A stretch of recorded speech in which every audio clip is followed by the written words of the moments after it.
Good morning. And we are live from Ibiza for Café Diem with your host, Michelle Reed, and my guest, Leyla Kudmany, all the way from Omnia Bodyworks, 5 minutes away from here, or anywhere you want on the island. Anywhere you want on the island, Leyla will come A domicilio. Sí, sí. And Leyla, tell me, how are we today? Fabulous. I actually woke up really early. My boyfriend came home super late last night and woke me up from an event. Yeah. So I've had a bit of a poo sleep, early morning, and coffee ready. Good, Leyla. So first question for you is, what's brewing? What's the brewing? What's brewing? What's your brew of choice? I'm much more of a tea girl, I have to admit. I'm not really a big coffee drinker. But today I have gone for an espresso. We have an espresso machine. I've popped some oat milk in the pan. I've got my hot milk going. And I'm having myself a café con leche de avena. Yes. Your favorite. That's my go-to. It has to be milky. I can't handle it black. That's brutal. I've had many a coffee with you, and I know that that's your favorite. Yes. And many a guest on Café Diem who swear by oat milk in their coffee as well. It's just so tasty and creamy. Yeah, it's the only way. Yeah, it's good stuff. Cool. For sure. So Nespresso, which was what Musa from Moo's Salads also drank or is using at home as well. So we'll put a link to his Excellent. Yeah, for the man who brews one of the best coffees on the island, I was surprised that he used Nespresso, but it's a convenience thing, isn't it? That's it. You've got a little machine. It kind of makes a really nice froth on the coffee. As someone who's not a huge coffee drinker, it looks pretty. Cool. So that's what I'm going for. We call the froth on a coffee the crema. The creme de la crema. Yeah, crema. Fabulous. Cool. I'm enjoying my coffee this morning, sure. Good. I had a nice coffee this morning. And if I am going to let everybody in on a little secret, is by the time we go live with Café Diem, I've already finished my first coffee.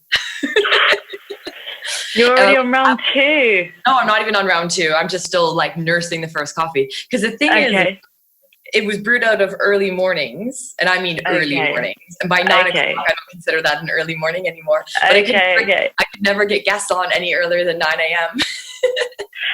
I really wanted to go to a coffee shop and have this interview in a coffee shop. Nowhere opens before 9, literally. No. Ibiza just doesn't start before 9. It's just... No. I'll let you in on one secret, though. There is one coffee shop that's open before 9. Granarium in the Marina. Of course. Yeah. And do you know what they do? Big shout out to Granarium. They do a really beautiful oat cookie. So that goes super well with a coffee. I had it the other day. It was super nice. Cool. Nice one. So, okay, let's say it's past 9 o'clock. So it's like 9:30 or 10 o'clock. Where would you go for a coffee? Not in Santa Eulalia. Somewhere else. I'm going to make you like expand your horizons outside the island. Oh gosh, that's a big question, isn't it? Yeah, I don't really like go out for a coffee, you know. I just I'll meet a friend somewhere, anywhere, and then maybe I'll have a coffee. I don't know. So okay, I don't know. You go back to Santa U. Do you know what as well? Because I'm not such a big coffee drinker, but I do enjoy an espresso after a dinner. So if I've gone out for a really nice meal, especially if it's like an Italian restaurant and I've had dessert, always got to have desserts, I'll have an espresso with that. So if I'm thinking about where to have coffee in the morning, I go to Pandor because they do really lovely pastries. They do. And they serve leche coffee as well. Yeah. So it's nice. It's always with nice oat milk. Pandora is my breakfast place if I get up for breakfast. Cool. That's my answer. I like their espresso there, and I like their espresso with a cinnamon roll. Delicious. They used to do their own jammy dodgers, and they've stopped doing them now. But yeah, I love their croissants, which is die for. And they have a very specific croissant from Brittany. Okay. And it's like a crunchy croissant dipped in sugar. It's all kinds of filth, but it's beautiful. Delicious. That sounds amazing. Might have to visit there after here for my second coffee. So shout out I might have to join you for my second coffee. Yeah. Cool. All right, Leyla. Well, I know coffee, so coffee not 100% your thing. So we're going to move swiftly on to what is your thing, which is you and your origin story. And I'm sure I've heard this in the past over a couple glasses of wine or whatever it may be, but I want you to tell everybody how you got into your massage therapy game. So where did it start with? What was the catalyst to get into it? Yeah, this is my story that I feel like nobody knows, and I feel like I've told everyone. So definitely with a few glasses of wine. Well, now it's on film. Now it's public. I can share it and just never say it ever again. Yeah. So my story is, I went to university, got myself a degree in French, and decided that I was sick of using my brain. I wanted to do something hands-on. I wanted to kind of do something. So actually it was a toss-up between carpentry and massage. I was either going to do a course in one or the other. Random, I know. I wanted to use my hands. And then I had, and there was an incident where my mum really injured her knee. She challenged me to do monkey bars. She was like, I used to be really good at monkey bars back in the day. And I said, right, well, off you go then. Let's see how you get on. And to her credit, she got a lot further than I did. But she fell off, landed sideways, popped her knee, and it was a bit of a downward spiral from there. You know, this kind of panic of like, oh my God, I'm going to be in a wheelchair. I'm not going to be able to walk. And scary. It was actually quite scary to watch her kind of unravel in this way. And, you know, me being a kind of robust 20-year-old, something like, don't be so stupid. Of course, there's something you can do. Of course, you can bounce back from this. You know, that was always kind of our mantra as kids, you know, kids bounce. So when your mum doesn't bounce, it's a bit like, you know, scary. So I kind of did a bit of research around rehab. The doctors were a bit useless, and we found a way out for her. And then that just kind of sparked my interest. You know, as a family, we've always been super interested in massages. We've always given massages to each other, which may or may not be weird to some. So we've always enjoyed it, and I just kind of went from there, really. Took some courses, and I did a really basic itch massage course. Sorry, it's about 9 a.m. A really basic massage course to begin with, which was kind of spa ready, you know, like how to rub people in oil for an hour, that kind of thing. And immediately knew that, you know, this isn't for me. This isn't what I want to be doing. I want to get into the nitty gritty. I want to know, like, what's connected to that and what happens when that's tight and pulls on this. And, you know, that's where my kind of intellectual brain gets its kicks. It's kind of the problem solving side of, you know, how to get people out of pain. So that's what I do. That's what I love. Cool. But fast forward, like many courses, several years later, you're still learning. I'm still doing courses. I'm writing a bloody dissertation. I'm looking onto the next course, and my boyfriend says, if you take on one more bloody course, I'll kill you. But I just love learning. I always want to keep my skills fresh and learn the next thing just to add on to my skills. So I've always got that wealth of knowledge. Not everyone, you know, cares or needs to know, but for me, having that in the background as a kind of backup is you know, I think what makes me a standout massage therapist. And I'm writing a bloody dissertation, man. It's full on university level, of course. What I admire you. I admire your passion. I admire your dedication to your craft, Leyla. And when somebody speaks about massage, I don't know anybody who speaks more passionately about getting their hands on bodies than you do. I've firsthand can say that. Yeah. Quarantine was hard for me in that respect.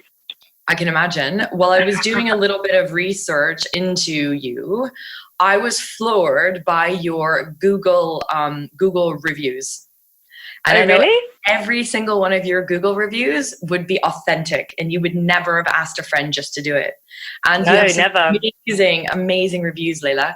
So I think I was just like, again, my admiration levels went like, woo, even more. Oh, so amazing. Yeah, it's awesome.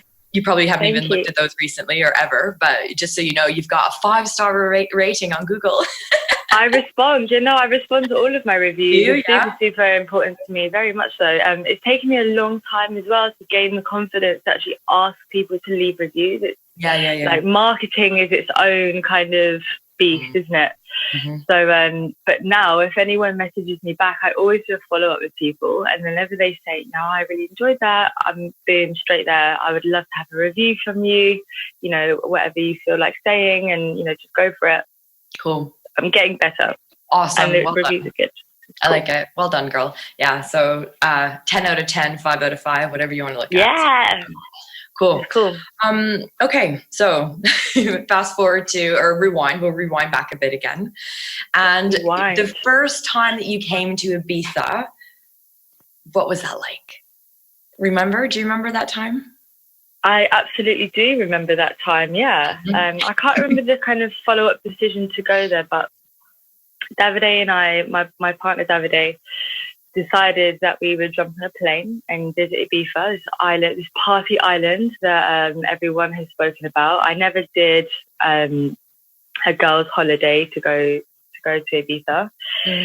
We arrived at kind of I don't know, like 2 in the morning, 1 in the morning. When there's flights land super late, we stayed above La Dolce Vita. Shout out to an amazing pizza place in Bossa. The rooms are questionable, but the pizza is amazing. That's hilarious. So we landed at the Italian boyfriend to find the room above the pizza shop. Of course. And it was spectacular pizza as well. So I don't know if they're still open. I hope they are. We haven't been down to Bossa for a while. So they had amazing pizza. But we landed at 3 o'clock in the morning and went straight to space. It was like, chuck the bags in the room, out. So we went there. We stayed there till 3 o'clock in the morning also. I remember being offered a pill at 7 in the morning. I'm just thinking like, wow, man, this is wild, you know. Quite reminiscent of my university days, I have to say. So yeah, we had a good old time. We also rented a car, and we really got to see a side of the island that we didn't know existed before. You know, we saw all of this beauty, all of this landscape, all of the beautiful beaches and the hidden coves. And, you know, we were really, really just floored by how spectacular Ibiza looked away from all of the partying side of it. So we decided to come back and do a second visit just for that reason, really, just to go and explore more of the island and take in Estedra. And, you know, you really understand, now that we live here, it's like, oh yeah, Estedra, it's over there. Okay, it's a rock in the sea. It's a rock in the sea, guys. But when you're there for the first time, it's super, super impressive. Super spectacular, the pirate tower and everything, and we fell in love with it. Yeah, great.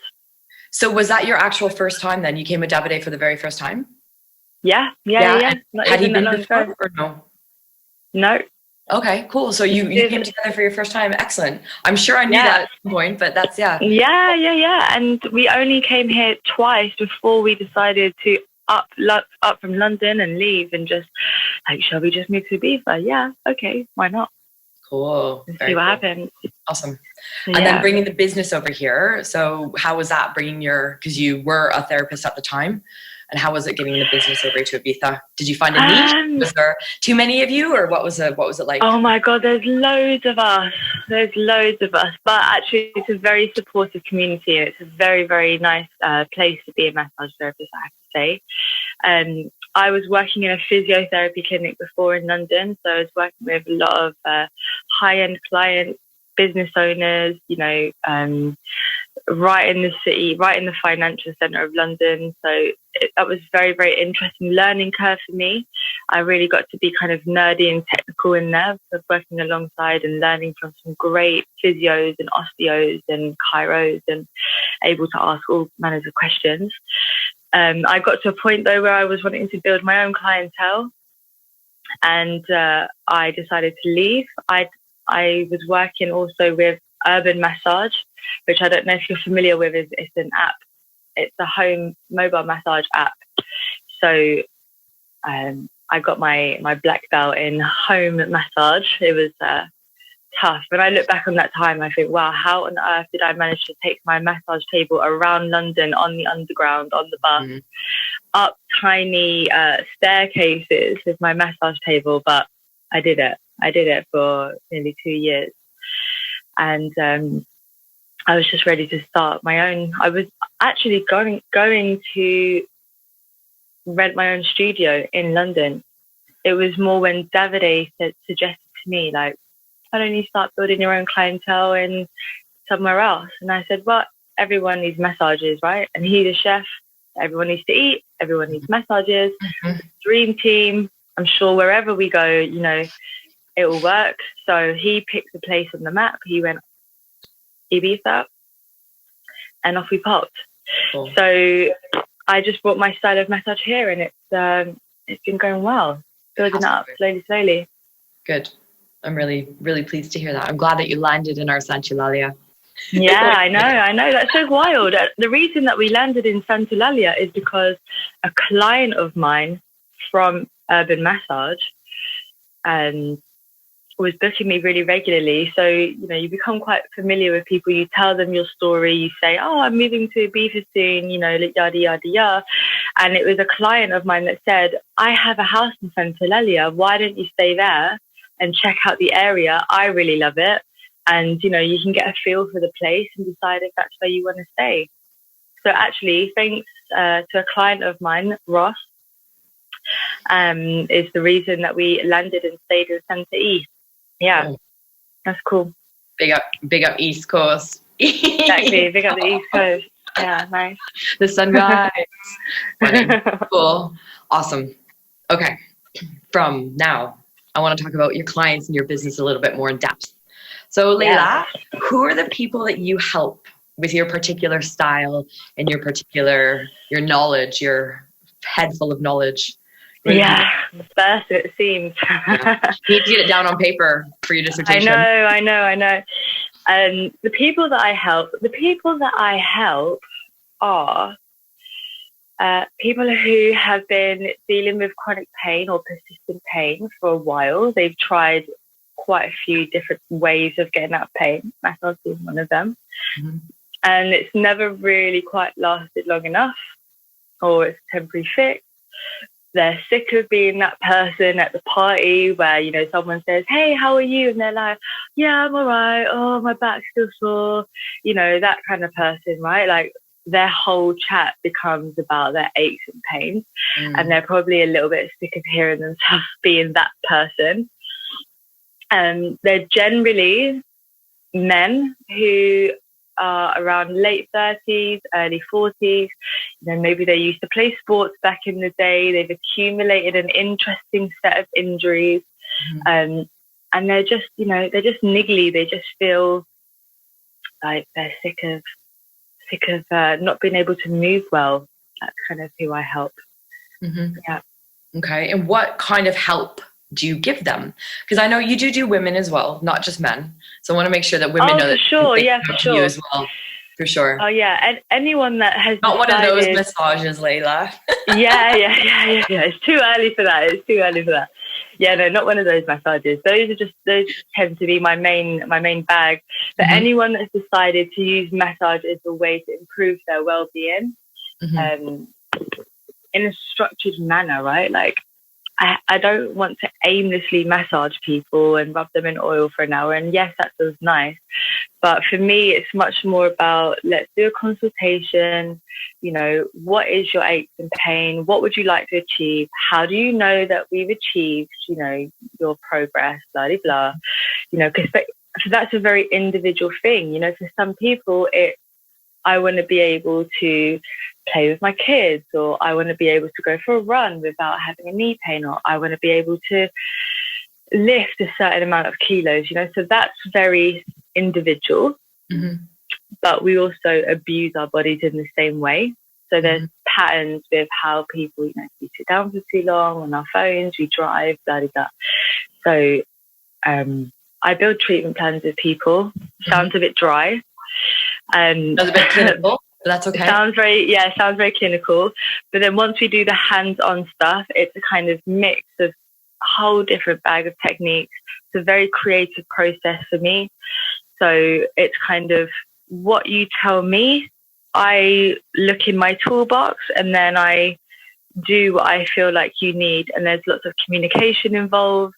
You know, there's lots of mobilizations involved. It's about getting your body to a place where you can move with ease, whether that be training, running, being in your home, shopping. You know, sometimes for people it's just like, I just need to live and move better.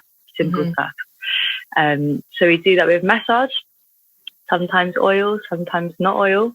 I prefer using wax. It gives me much more grip and control. But if you've got hairy legs, you need oil. And we do stretches and stuff. And I do also move people into rehabilitation. So that's the kind of boring watching paint dry exercises before people then launch into physical activity. So I'm the kind of before person. And I work with many people on the island who are PTs, such as yourself, and get people then like, it's a lifestyle change. Like, okay, now you can move better. Now we've got rid of your pain. So what? Like, now you need to maintain it. Now you need to build strength so that you can go off and enjoy life. Yeah, that's my thing. It's all part of this functional, the way that you look at like a functional medicine. So you're looking at sleep, supplements, massage, movement, stress management, that sort of stuff. So it all works together. So I think massage might be forgotten sometimes, but it is an important part of it, isn't it? Especially if you're dealing with pain. Totally. And it's only one part of the picture, right? Like, I never want my clients to feel that without me, they're never going to get out of pain. You know, it's part of a wider picture. If you enjoy massage, it can be a useful tool. But I'm always teaching my clients, you know, for future use. I want to future-proof my clients, you know, so I give them tools of how to stretch. Well, what's the difference between good and bad pain? You know, when to go and get a massage, when to go and speak to your doctor, when to push yourself with training, when to pull back with training. Because I'm giving people language as well around how to articulate what they feel. It's such a powerful thing. If you can go to your doctor and say, you know, I have a deep ache in my joint, or I have a throbbing sensation that refers into my head. For some people, when they come to me, they're very black and white, and it's like, well, that's painful or not painful. And it doesn't really help us as practitioners to paint a picture of what's going on. But people lack the language to express themselves. So that's also something that we help with. Yeah, at Omnia Bodyworks. Empowering a client as well. Yeah, man. Understand your own body. Powerful stuff. Totally. A lot of people are definitely not in their body, are they? I imagine you see a difference from London to Ibiza, though, in terms of the bodies from London and Ibiza. Similar, well, you'd be surprised. Yeah.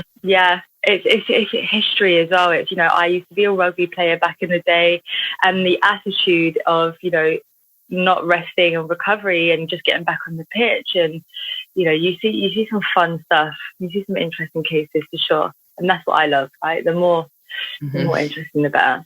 I don't shy away from, you know, groin pain. Like, clinical massage is, if you need it, I'm here for you. Cool.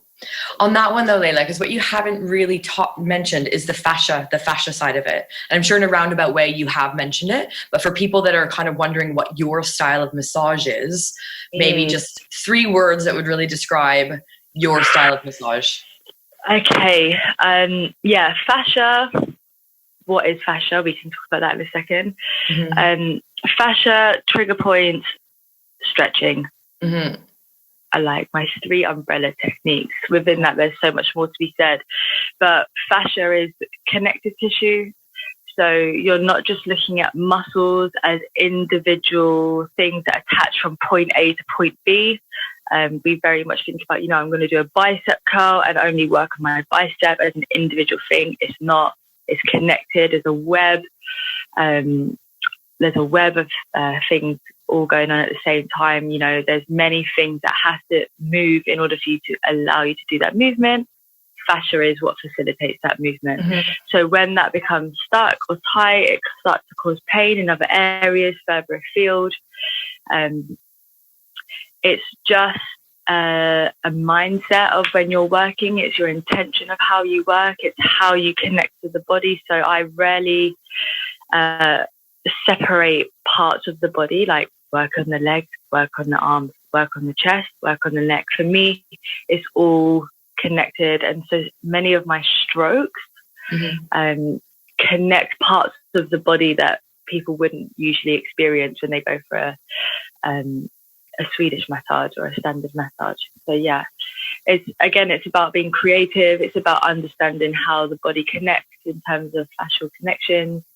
And I have to refrain from getting too nerdy, because once I start, I go into this like, so yeah, I need to pull it back sometimes. Just glaze over and they're like, just get rid of my niggle. Yeah. But some people super love the technical chat, right? Some people are like, wow, that's connected in that way, and I understand. And, you almost see a light bulb go off in some people's heads, and they're like, oh, okay, that totally makes sense. I get that now. And, that in itself is half the battle with getting people out of pain, is getting them to understand how pain works and how the body works. So that's, again, another powerful tool, just education, such a powerful tool. Don't get me wrong, some people just want to be battered for an hour and they just want to switch off and they don't care, and that's cool. It's not the kind of massage that I enjoy. I have done it, I can do it, but I always get that sense of, you're not really enjoying what I'm doing. I'm not really enjoying giving this massage, so I'm not really into it. And I'm now proud to say that I'm at a place where I can screen my clients and pass those people on to others who are happy to give that style of massage. As I said, we're in Ibiza.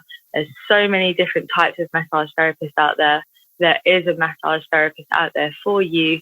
And if that's the kind of thing that you like, I can recommend you to someone. So I'm not afraid to pass the buck. Yeah.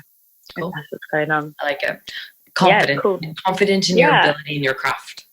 Cool. I have a question for you. We're gonna wrap up here because it's coming to our time, if you can believe it. Half an hour. It goes quickly. God, yeah, it does. Especially when you've had a coffee. Yeah. I was gonna ask you about one of the most common issues that you see with people in Ibiza. However, I'm gonna change that dramatically, because guess what? Appropriately, I woke up today with a neck. That is one of the most common issues. Isn't it? I know it is. And we've talked about this before for sure, but I'm somewhat aware that it would be my trap, and I probably slept wrong, and a lot of people probably do it. However, if you were to give somebody just like, over, because I know you're doing a bit of online stuff as well. So online, What should we do if we wake up with a neck crinkle, crack, whatever you want to call it? What would be something that we could do to really help ourselves before maybe, if it's really bad, we come see you? Yeah, so hot and cold can always be nice, alternating hot and cold, whether that be a hot shower and then a splash of cold at the end. Some mobilizations. I would start with the clean movements of the neck. So, extension, flexion, lateral flexion, rotation, and then full circles, slow and controlled. Yeah, don't let your head snap back. Super important. I'd go through a few of those. I'd go through for some shoulder rolls. And I also teach people to do self-massage, right? So like, get your hands on your own body, touch yourself. It feels good. Enjoy. So whether that's just static compression using your fingertips, just like sink into your own tissues, or look for the knobbly bits, the gnarly nodules, sink into them, hold it, breathe with it, and enjoy it, Just sit with it for a little bit. You might find that that's enough. You might find that a bit of movement, so sink into the tissues and move the neck, is also nice. And then stretches.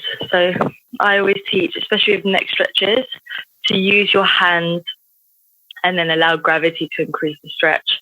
If you want to be static, if you need to start the day, do some active mobilization. That's what I would say. Move. Move it.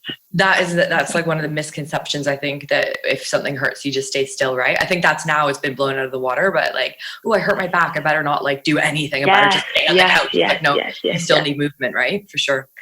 Yeah, because what's happening is your brain is creating a pain response to protect you if it doesn't feel safe, and therefore it's either seizing up the muscles, something physical is happening.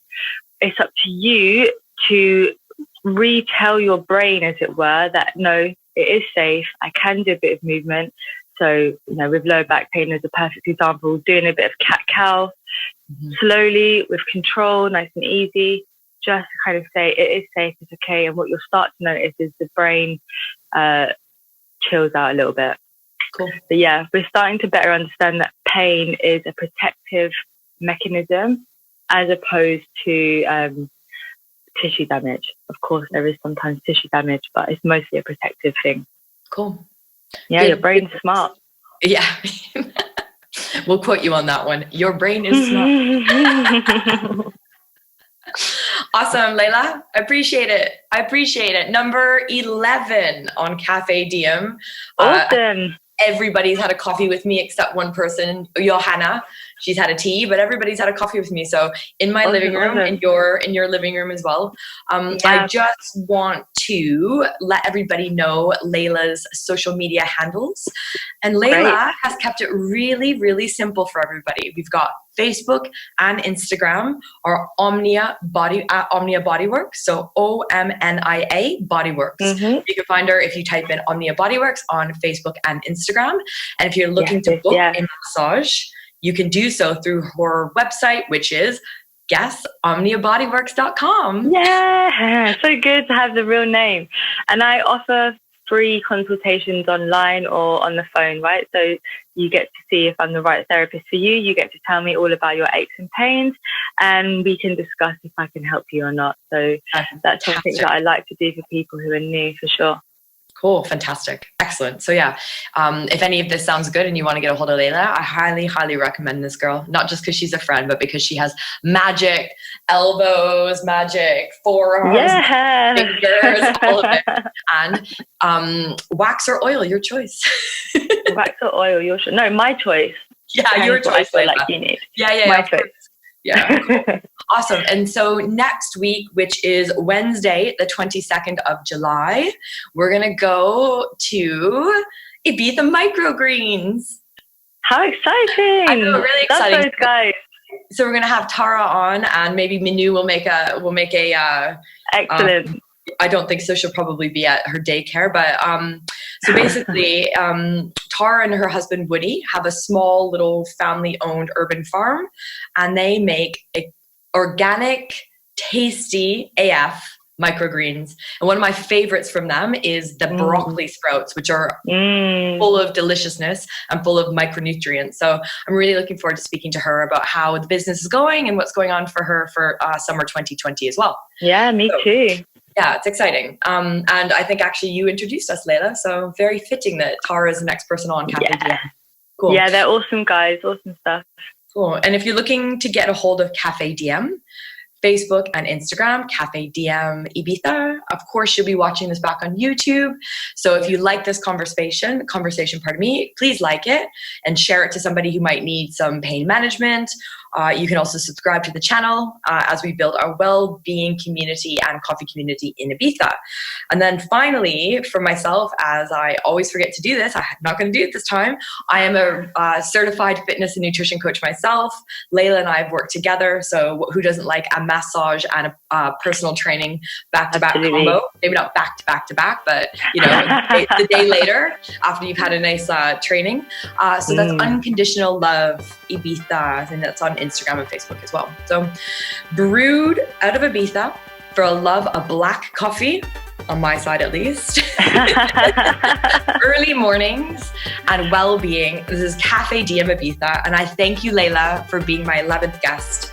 And I wish you a wonderful day, and I will see you soon for a coffee. You too, Mela. Thank you so much, and congratulations. This is an absolutely fantastic channel. I love it. Thank you for letting me be a part of it. It's my pleasure.